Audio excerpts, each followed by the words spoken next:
Hello student, कैसे हो आप सब। तो लास्ट लेक्चर में हमने पढ़ा था कि कोई भी अगर इक्वेशन है तो वो बैलेंस में है कि नहीं, वो हम कैसे चेक करें।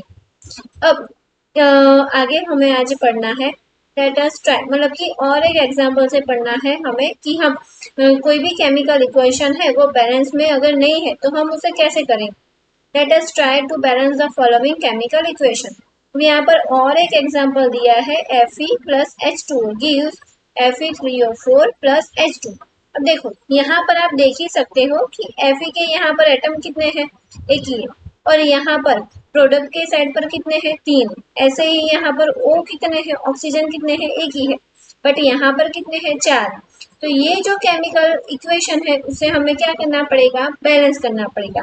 अगर आपको कोई भी केमिकल इक्वेशन को बैलेंस करना सीखना है तो आपको सबसे पहले क्या करना पड़ेगा, स्टेप बाय स्टेप आपको वो स्टेप्स याद रखने पड़ेंगे। To balance a chemical equation To balance a chemical equation, first draw a box around each formula. सबसे पहले हमें क्या करना है, जितने भी मतलब कि फॉर्मूलाज है FeH2 है उसके आसपास आपको क्या बनाना है, एक बॉक्स ड्रॉ कर लेना। Do not change anything inside the box while the balance the equation.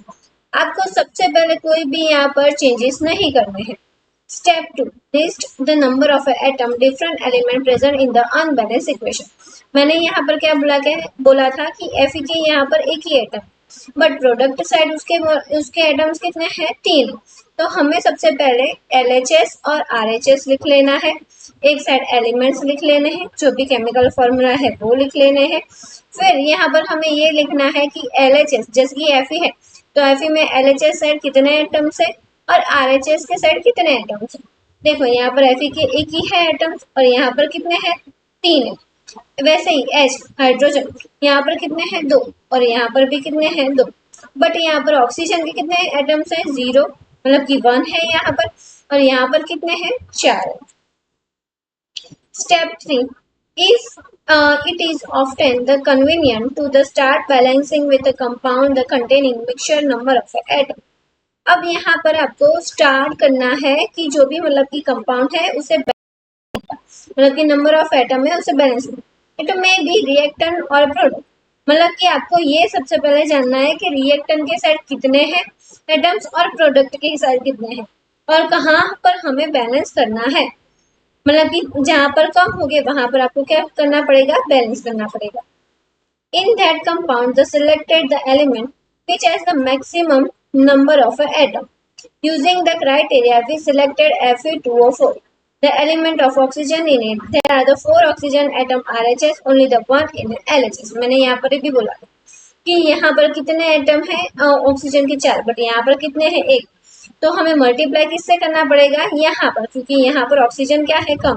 देखो तो यहाँ पर हमने सबसे पहले क्या लिया है, एटम ऑफ ऑक्सीजन। तो इनिशियल मतलब कि H2O है, बराबर। तो यहाँ पर H2 के दो ही मोलिक्यूल्स हैं, तो यहाँ पर एक ही है। और Fe3O4 यहाँ पर हमें कितने मल्टीप्लाई करने पड़ेंगे, 4। तो यहाँ पर भी कितने मल्टीप्लाई करना पड़ेगा, 4। To equalize the number of an atom, it must be remembered that we cannot alter the formula compound element involved in the reactions. For the example, the balance of oxygen atom, we can put a coefficient 4 as the 4H2 है, not the H2O4. हाँ, यहाँ पर एक चीज याद रखनी है कि जब भी आप मल्टीप्लाई करो है तो कोई भी बैलेंस केमिकल इक्वेशन को बैलेंस करो तो आपको यहाँ पर कुछ भी नहीं करना है। आपको क्या करना है, मल्टीप्लाई सिंपली बॉक्स के बाहर नंबर्स लिखने। Now the partially balance equation become, तो वो अगर आप बॉक्स के बाहर लिखोगे तो वो इक्वेशन क्या हो जाएगी, बैलेंस में हो जाएगी। अब देखो यहाँ पर 4 हमने ऐड किया H2O के आगे। अब यहाँ पर कितने मोलिक्यूल हो गए हाइड्रोजन के, 4 2 8, बट अभी भी यहाँ पर कितने मोलिक्यूल है, 2 ही है। तो अब हमें क्या करना पड़ेगा, हाँ बट एक चीज हो गई है कि यहाँ पर ऑक्सीजन कितने हो गए एटम, 4। यहाँ पर भी कितने हैं, 4। तो ये तो बैलेंस में हो गया, बट H2 यहाँ पर क्या हो गया, अनबैलेंस हो गया। तो अब हमें यहाँ पर RHS साइड क्या करना पड़ेगा, H2 को भी बैलेंस करना पड़ेगा। यहाँ पर 4 2 8 हो रहा है, तो यहाँ पर H2 को भी हमें कितना किससे मल्टीप्लाई करना पड़ेगा, बाय 4 से। Step 4. Fe and H atom are still not balanced, मतलब कि अभी भी यहाँ पर Fe और कौन बैलेंस में नहीं है, H एटम बैलेंस में नहीं है. Pick any of this element, proceed further. अब उसमें से कोई भी एक एलिमेंट हमें लेना है. Let us the balance the hydrogen atom in the partially balance equation. तो हम सबसे पहले कौन सा लेंगे, हाइड्रोजन एटम लेंगे.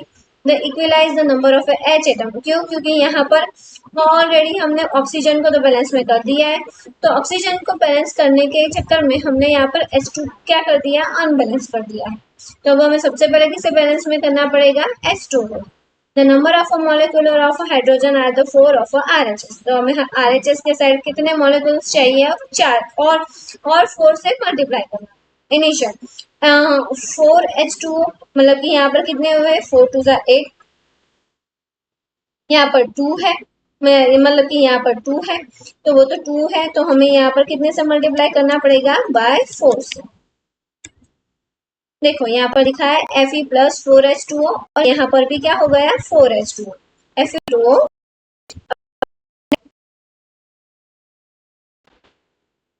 स्टेप आगे, examine the about the equation and the pick up the third element. अब आगे वाला एलिमेंट हमें लेना है. अब कौन सा बाकी रहा, Fe3O4, मतलब कि वही अब अनबैलेंस में है, तो उसे भी हमें क्या करना पड़ेगा, बैलेंस में लाना पड़ेगा. You find that only the one element left to the balance that I. यहाँ पर इनिशियल में कितने हैं, Fe एक ही है. यहाँ पर Fe कितने हैं, 3 है, तो इसको हमें कितने से मल्टीप्लाई करना पड़ेगा, बाय 3 से.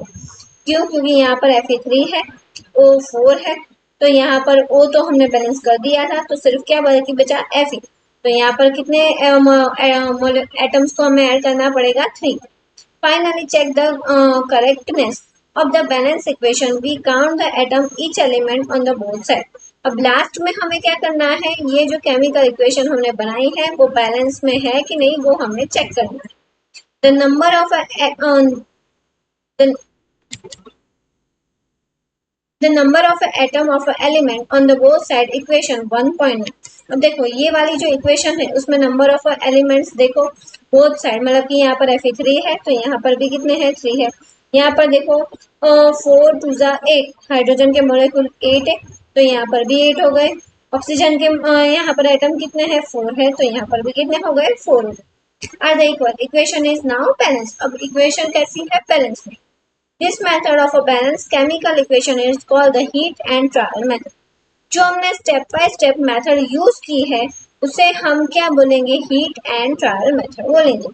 We make a trial to balance equation by using a smallest whole number coefficients. कोई भी इक्वेशन को आप बैलेंस कर सकते हो छोटे से छोटा नंबर लेकर. Step writing a symbol of a physical state. Carefully examine about the balance equation 1.9. अब अभी भी यहाँ पर कुछ कमी है. क्या कमी है, आपने कोई भी इक्वेशन जब भी लिखी होगी ना टेक्स्ट बुक में, तो आपने यहाँ पर देखा होगा कि एंड में G लिखा है, S लिखा है, AQ लिखा है, L लिखा है ना. तो वो सारी चीजें अभी भी यहाँ पर नहीं है, तो वो सारी चीजें हमें क्या करनी है, ऐड करनी है. Does this equation tell anything about the physical state each of a reactant of a product?